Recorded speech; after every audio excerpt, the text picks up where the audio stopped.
Last Sunday, of course, we were reeling from those evil murders in El Paso and Dayton. Not much to be positive about, I said. But we need to try. And tonight, that's what I want to do.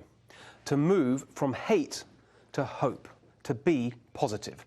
That's what the president did this week. He set out the widest and most aggressive plans to fight the evil of white supremacy this country has ever seen, putting the full resources of the federal government behind a new effort to root out this corrosive mutation of racism, online and in our communities. He's taken the lead on guns, pushing forward, understanding the nation's demand for action, but also its respect for the Second Amendment. We'll get to that issue in a moment. On white supremacy, on guns, on the substance, in terms of policy action, leading us from hate to hope. That's actually what President Trump was doing last week. What were the Democrats doing? They chose hate, hate directed towards the president and his supporters. They are so intoxicated by their own self-righteousness and sense of moral superiority that I don't think they understand how their rhetoric is heard.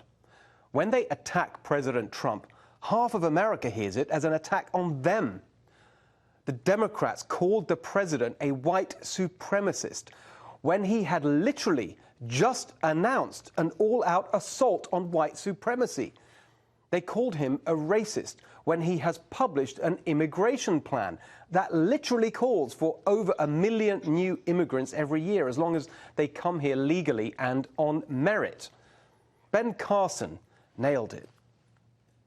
A racist would not be doing the things that the president is doing with the second chance, with opportunity zones, with the things that I just mentioned. There's so many things. A racist wouldn't be doing that. Forget about it. And it's projectionism. I don't know why people do it. I guess it's political. But if we can stop being politicians and start being representatives of the people and actually deal with the problems that they have, I think we can make a lot of progress as a nation. I so agree with that. Look, when I hear the Democrats smear Trump supporters the way they have this week, everything in me wants to hit back. But I won't, because I don't want to raise the temperature. I want to lower it. And unlike the Democrats, who talk about bringing people together but spend their time driving the nation apart, I want to practice what I preach. Remember, from hate to hope. Here's how you can be positive in the face of this reckless and offensive provocation from most, but not all, of the Democrat presidential candidates. Don't respond in kind. Don't escalate. Don't tweet. Don't pour fuel on the fire. Instead, make sure you get the ultimate revenge, winning. Don't hate, vote. And here's what we're going to do tonight. Yes, we're going to talk about guns. The president is leading that debate, and we'll discuss it in a moment. But we're going to go wider and deeper. Here's how I see it. President Trump inherited a broken economy, and he got it working for those who'd been left behind. We now have a booming economy. But what we're seeing now is that we have a broken society. And that gives the president his mission for the second term: mend our broken society. Family breakdown, failing schools, inadequate skills. These problems have been with us and getting worse for decades, but we can turn it around. President Trump can turn it around with the same energy he applied to our broken economy.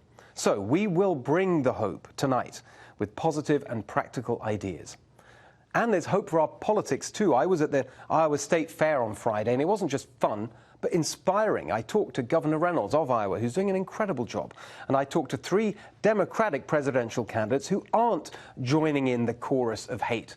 Candidates who I don't agree with, but whose campaigns are positive. We'll show you some of those conversations tonight. But first, the latest on the gun debate. President Trump has made it clear he wants to see something happen, and he is absolutely right. I think a lot of really meaningful things on background checks will take place, including red flags, including a lot of other very, very important items. I think in the end, Wayne and the NRA will either be there or maybe will be a little bit more neutral, and that would be okay too. My advice to the president on this: trust your gut. You know the American people are crying out for change. They don't want machine guns on the streets and in the hands of people who could carry out such unspeakable evil. Think of those beautiful children, their lives cut short, their parents destroyed. If you're the president that finally breaks the logjam on guns whilst protecting the Second Amendment, you won't just guarantee re-election. You'll go down as a historic change-maker president, up there with Lincoln and Reagan. So ignore the heartless do-nothing crowd. There was a sick, repulsive do-nothing editorial in the National Review this week, bastion of the never-Trumpers. Ignore them. The never-Trump establishment ideologues were wrong on immigration, wrong on trade, and they're wrong on guns too. I said last week that your supporters hate this white supremacy filth as much as everyone else, and if you denounced it, they'd be cheering you on. It's the same with guns. Trust your instincts. Your supporters will be right behind you.